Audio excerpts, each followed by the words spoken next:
ecosystem out there that's doing huge strides, and a lot of institutions are buying DOT and holding it. So DOT was the #1 held uh,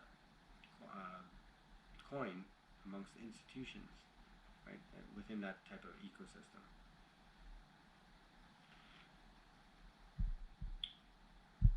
Okay. So Atom, Link, Chainlink, as I mentioned previously as well. Chainlink was one of the best performers from 2018 all the way up to its peak in August 2020. So I got involved with Chainlink back in early 2020, I believe, and I got spoiled. I was like, wow, this thing is amazing, right? But it's been doing some great leaps and bounds since 2018, right? So it hasn't really performed well in the last few months, but that doesn't mean that it could not just start breaking out. Chainlink has one of the most partners out there in terms of partnership with all these different players, right? And they're getting set for Web 3.0. All these institutions, they're going to need Chainlink. Chainlink is the #1 oracle out there. It's very secure. It's just leading by leaps and bounds. And right now, you could probably pick that up for $28 US, right? So as Bitcoin aims for 50 grand, if it breaks that psychological barrier, which we expect it to hit about 150, some people say more, less, but as it becomes really unviable because it's so expensive, it will take a lot of people all together to say, I want Bitcoin, and all of us together buy some Bitcoin, and then Bitcoin's price increases as the supply dwindles. One thing I would like to note between Bitcoin and Bitcoin Cash, although they have the same supply, Bitcoin came out a lot longer than any other crypto out there, especially Bitcoin Cash.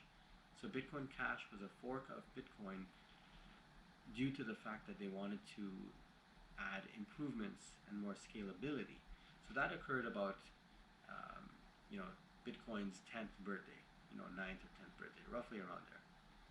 So during that time, Bitcoin already had 9-10 years up, on Bitcoin Cash, for example, right? So even though they both have 21 million available ever, supply,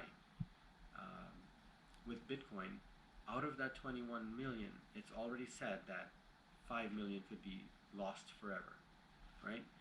So if you take that number and you say, wow, that makes Bitcoin a really damn good store of value, right? That means 21 million minus 5. You only have 16 million to play around with. And you see what happening in the market. It's Bitcoin this, Bitcoin that, Bitcoin this. In the news, that's the only thing that people know. So the first thing that obviously they're going to want to buy is Bitcoin. But as that becomes, when it starts hitting and growing some green legs, 50 grand, 100 grand, 150 grand, 250, guess what? None of us are going to really be able to buy all that. So this is where the altcoins come in, right? And this is why I'm looking at Bitcoin Cash, right? Bitcoin Cash, even if none of it was lost and you have a total 21 million, guess what? Anything that goes into Bitcoin is good for everything else, right? It's a lineup.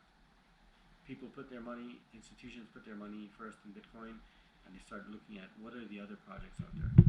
So Bitcoin Cash, of course, Chainlink.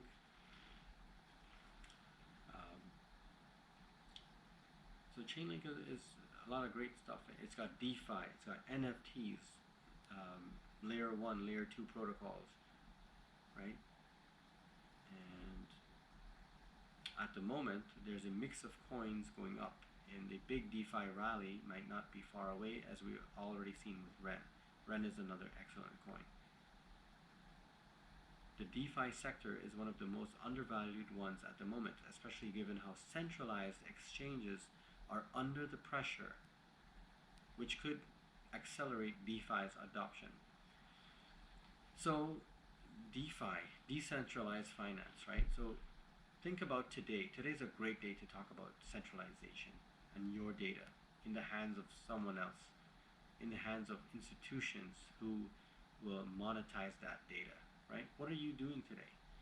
Well, they would like to know because they would like to take that data and sell it to the right or the wrong people, right? So because of that, this type of thinking and centralized power, Bitcoin was created, right, to be decentralized. That was really the mission, to be decentralized. Now, as more institutions buy into this, it could change things a bit. It's already changing things a little bit for Bitcoin in terms of its new Lightning Network and because that's a layer.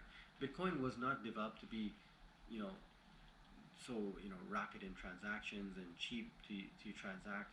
You had to install another layer on top of it, right? So that's what they did. They came together and had a consensus and had a vote that says, okay, you know what? Yeah, sure. We want to see Bitcoin, fly across, in a matter of seconds. We want to use it for payment. So they had to install like a layer on top of that, which is a